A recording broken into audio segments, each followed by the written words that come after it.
আপনারা কয়েকটা কথা বলেছিলেন, সেটা হচ্ছে যে শিক্ষকদের মাধ্যমেও আপনারা হ্যারাসমেন্টের শিকার হন বা এরকম বিশ্ববিদ্যালয়ের শিক্ষার্থী হিসেবে আমি সেই বিষয়গুলো জানি।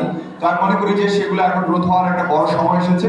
আপনারা যদি এই ধরনের কোনো খারাপ পরিস্থিতির ভিতর দিয়ে যান, তাহলে আমাদের সাথে যোগাযোগ করবেন। আমরা বিশ্ববিদ্যালয়ের প্রশাসনের সাথে এগুলো নিয়ে কথা বলার চেষ্টা করব। যেহেতু বিশ্ববিদ্যালয়ে এখন র্যাগিং বা ওই ধরনের কালচার নেই, তো সেই জায়গা থেকে একটা বড় মুক্তির জায়গা। তারপরে যদি এই ধরনের কোনো ঘটনা ঘটে, আপনারা আমাদের সহযোগিতা নিতে পারেন। আমাদের শিক্ষকদের কাছে সরাসরি যেতে না পারলেও আপনারা নির্দ্বিধায় আপনাদের যে যারা আপনাদের প্রতিনিধি তাদের সাথে এইসব বিষয়ে যোগাযোগ করতে পারেন। আমরা আপনার এইসব বিষয়ে অবশ্যই সহযোগিতা করব। আর আমি মনে করি যে চট্টগ্রাম বিশ্ববিদ্যালয়ে ছোটখাটো হতাশা নির্মূল করার জন্য অনেক সুন্দর জায়গা আছে। বিশেষ করে আমার যখন মন খারাপ হতো, ঝর্ণার পাশে বসে যেতাম, কলকল শব্দ শোনা কিংবা স্যান্ডেল অনেক পাখির ডাক শোনা। তো এই ধরনের যে ক্যাম্পাসে সুন্দর সুন্দর অনুষঙ্গ আছে, সেগুলো আমাদের মানসিক স্বাস্থ্যের জন্য খুব সুন্দর ভূমিকা পালন করতে পারে।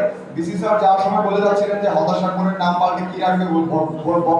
তো আমাকে তো আমি মনে করি না যে আসলে সেটা হতাশার মোড়। সেই জায়গাটা খুবই সুন্দর এবং গেলে সামনে যে গাছ এবং একটা নিস্তব্ধ জায়গা, সেই জায়গাটা আসলে হতাশার মোড় নাম থাকলেও সত্যিকার অর্থে সেই জায়গায় একটা আশার মোড়ই বলা যায়। ঠিক আছে, তো আমি সেটা হতাশার মোড় মনে করি না। তো সব মিলিয়ে আসলে আমাদের হতাশার অনেক কারণ আছে বিশ্ববিদ্যালয়ে, আমি সেগুলো অনুভব করেছি।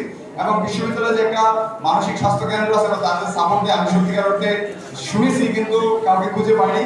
কিন্তু এই কাজের সূত্রে এসে পেয়েছি, তার মানে ছাত্র প্রতিনিধি আমাকে খুঁজে পেতে কষ্ট হয়েছে।